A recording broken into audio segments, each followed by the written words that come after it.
Good Wednesday morning, everybody. Hope you guys are doing well, and it's time for the weekly wrap up in college football, or at least the players at positions of interest for the Seahawks who played especially well.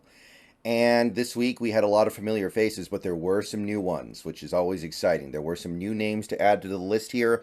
Let's just go ahead and get right into it, starting with quarterback, always the most fun and the most sexy of all the positions to look at in this video series. Now, you'll probably be familiar with four of these guys from previous videos I've made, but this top guy right here is new. And it's time to go ahead and start introducing him to the list here.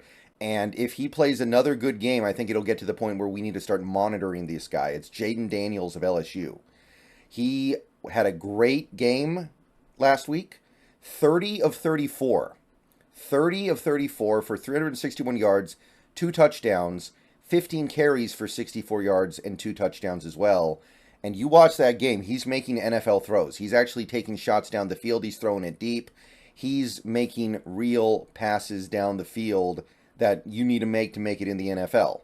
So Jayden Daniels is the new man in town here.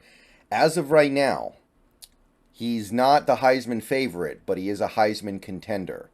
And I think it's time to start taking him more seriously as a pro prospect. Initially, I was looking at him as more of like just a college type quarterback, but now I'm not so sure. All right, Michael Penix, of course, has to make this list with a monster game that he had against a not a good team, but not a complete pushover of a team either in Michigan State. 27 of 35 for 473 and 4 touchdowns. 8 of his completions went for 20 or more yards. So he's making plays down the field. He's making big things happen down the field.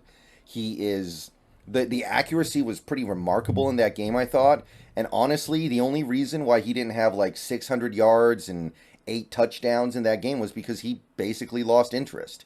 That's the only way I can put it. We basically got our 35-0 lead and then checked out. And I say we because I'm a Huskies fan, for those of you who maybe don't know. So Penix played great. Also playing great within the state of Washington was Cam Ward. He played like one half and went 20 of 26 for 327, 4 touchdowns, also 2 carries, 12 yards, 1 touchdown. So pretty dominant performance from Cam Ward as well. And he's another guy who, if he had gotten to play that whole game, it would have been biblical. It would have been an all-timer. As it is, it's already kind of an all-timer. Getting 340 yards and 5 touchdowns in one half with almost perfect accuracy, yeah. Shedeur Sanders has to make this list for that incredible, remarkable, awesome comeback. I watched the whole game. Great game, great theater, great drama. 38 of 47 for 348 yards, 4 touchdowns, the 1 pick. And it wasn't a perfect game. And I still look at him and I go, why is this guy taking so many sacks? He holds onto the ball too long, but what he did at the end of that game when it looked like it was over was remarkable. And I got to give him full credit for that. So this guy's an NFL quarterback, it looks like. There's no other way to put it. So Shedeur Sanders, time to take him seriously. And the fifth guy, I went with Drake May, UNC. He put up some big numbers. He put up some fat numbers. The 2 interceptions are bad. I'm not going to lie. But 29 of 40, 414 yards, 2 touchdowns, 13 carries for 34 yards, which is a weird-looking stat line, but you guys know how college football does it. So he was a little bit of a dual threat, and he passed for big volume. The turnovers, got to clean it up, but could definitely be worse. So those are my 5 quarterbacks this week. Now let's move along to tight ends here. Some really nice games from tight ends this week. Bryson Nesbitt, UNC, he was the guy who was linking up with Drake May. 4 catches, 46 yards, and a touchdown. And Jaheim Bell, the FSU guy, welcome to the season. 5 catches, 76 yards, and a touchdown. So these guys are being significant receiving threats on their teams. Also got to give it up to Cade Stover here. Maybe the best game of any tight end in this week. Him or Ben Sinote, who we'll get to in a second here. But I love Cade Stover, and it seems to me that he is a full package tight end. 5 catches for 90 yards, so he made a lot of big plays. 3 catches for 20-plus yards. Like we are talking about some really meaningful big plays down the field as well. He's not just catching checkdowns and picking up 6 yards a catch. OSU ran the ball for over 200 yards, and there was only one sack on their quarterbacks that whole game. So Cade Stover, he can catch the ball. He can catch the ball down the field. He can make big plays. And he's a good blocker. So he is involved, very involved with that blocking effort by the OSU offensive line. So Cade Stover, my guy. Now, Ben Sinote was the other big-time tight end from this week for Kansas State. He's somebody who's come onto my radar recently, and he's remained there because he's playing well. 5 catches, 78 yards, 2 touchdowns. 2 of his catches went for 30+, so he's a downfield threat. And those were the main tight ends who really stood out this week. Jake Bringingstool was the only other guy I could really find, the Clemson guy. 3 catches, 18 yards, and a touchdown. Clemson ran the ball well, 163 yards, no sacks on quarterbacks. And he's a pretty decent blocker, so you got to give him some credit there. Those are your tight ends. Now onto the interior offensive line. First, we've got rapidly becoming one of my favorite guys, Graham Barton of Duke. Everyone's watching Duke because of Riley Leonard, and Riley Leonard's playing good, but Graham Barton might be my guy going forward. Graham Barton is playing tackle for Duke, but he's probably going to move to guard in the NFL. Duke had another game where they dominated on the ground, 268 rushing yards, almost 7 yards a carry, 2 sacks allowed on the Duke quarterbacks throughout that game. Now, obviously, they're not playing great competition, but they ran the ball well on Clemson, so they've already kind of proven themselves in that arena, in my estimation. Next up, you have Donovan Jackson, the Ohio State guard. OSU ran the ball very effectively, 204 rushing yards, 6.2 yards a carry, 1 sack allowed on QBs, and Donovan Jackson's definitely leading the way for that interior line. Obviously, OSU has great tackles, like they pretty much always do, but Donovan Jackson's got a chance at being a first-round pick this year as an interior lineman. We got Connor Colby of Iowa, and they ran the ball really well at Iowa this week. 254 rushing yards, almost 6 yards a carry, and they weren't playing a complete cupcake either. Not at all, actually. And they did allow 4 sacks on the quarterbacks, which I don't necessarily think it was Connor Colby's fault. Iowa has bigger problems than just their guards when it comes to what goes on that offense. Brandon Coleman, he's one of my favorite right guard prospects in this draft. He had a good week, TCU guy, 250 rushing yards, 4.9 yards per carry, 3 sacks allowed on their quarterback Morris. So I'm seeing the stuff that I want to see from him. Again, it's a right guard, so that's more of a run blocking thing. Final guy, Jordan Morgan of Arizona. Arizona ran the ball all day this week, 244 rushing yards, 7.6 yards per carry, and 3 sacks allowed combined on quarterbacks. Pretty dang good. And Jordan Morgan is kind of new to this list, although I did mention him before the season started, so I think that Jordan Morgan is going to be a guy we need to pay more attention to as things go on. All right, so those are your offensive guys. Now let's flip on over to the defense here, starting with the defensive line. I'm still a little bit, I'm a little bit underwhelmed by the defensive line play so far this year overall. I feel like, well, one thing that's going to have to happen, and this goes for most defensive players, these teams that are good need to play other teams that are at least decent. Because when they play really bad teams, there's no chance for these players to really show much because they only play like a quarter and a half and they're up by 40 points, so they get benched. Like Leonard Taylor in Miami hasn't done anything yet, just as an example, because Miami's winning by 8 billion points after like 4 drives. And I know the math doesn't check out on that, but trust me, it happens. So he doesn't get to play very much. But from what I could glean, we got Jerzon Newton of Illinois, 6 tackles, 1 for loss, 2 passes deflected.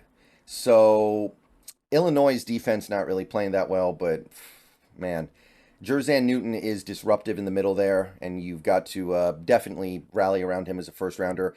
Tyleik Williams continues to dominate. He's a nose tackle, but he's making plays on the ball, making plays on the ball carrier. 7 tackles, including 1 sack, which is the tackle for loss.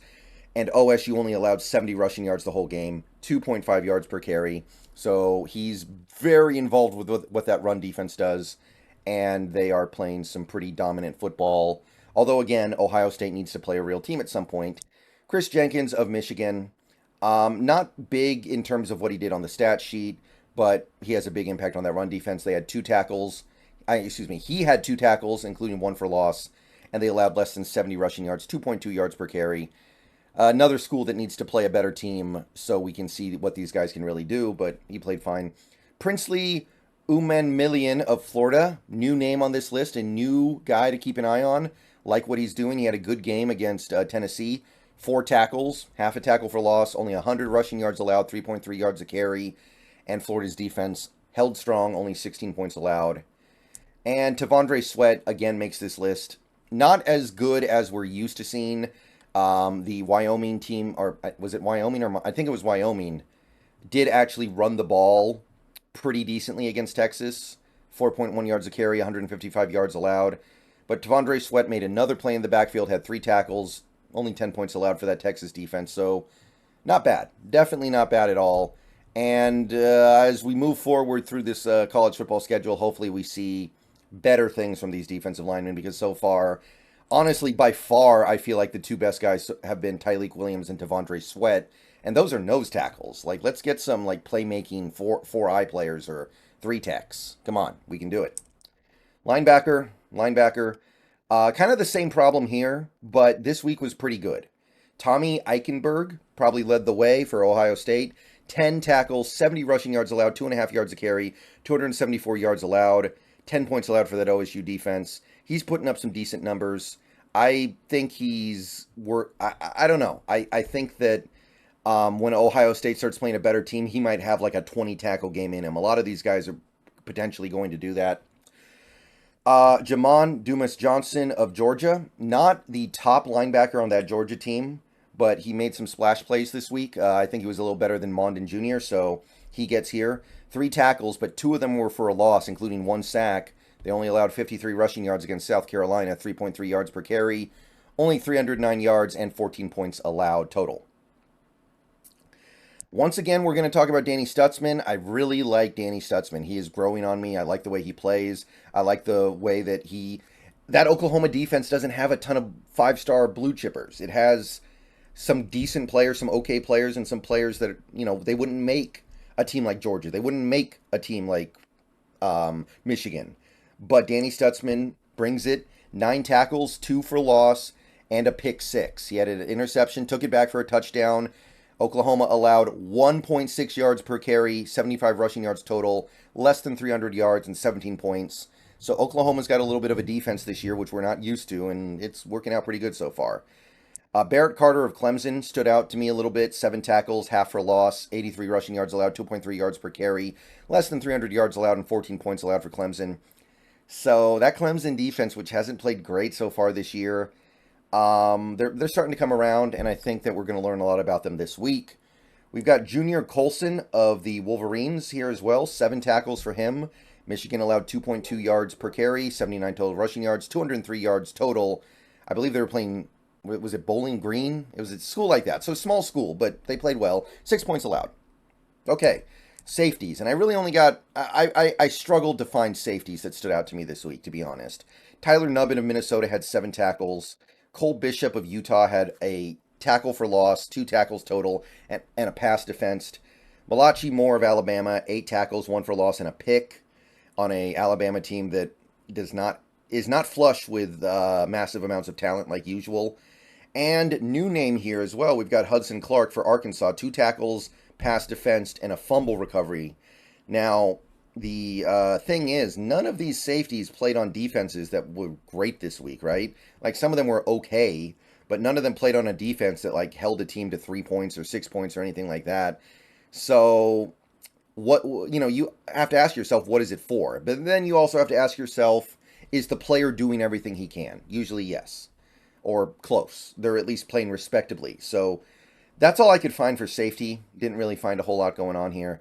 So, that's it. And we did pretty good this week, guys. There was a lot to like in the tight end room, which I'm really high on. I like what's going on with the interior offensive line. Quarterback stuff, solid. I do want to see this defensive stuff pick up, but again, we just need these guys to actually play the whole game. We got some linebackers in this college football year that are going to get 15, 16, 17 tackles in a game, make a bunch of plays in the backfield. They just need to actually be put in a situation where they have to play the whole game. Right now, they're playing cupcakes that allow them to rest their starters in the second half. Okay, I'll see you guys later. Go Hawks, bow down to Washington, and let me know what you guys think. Did I miss anybody? Let me know.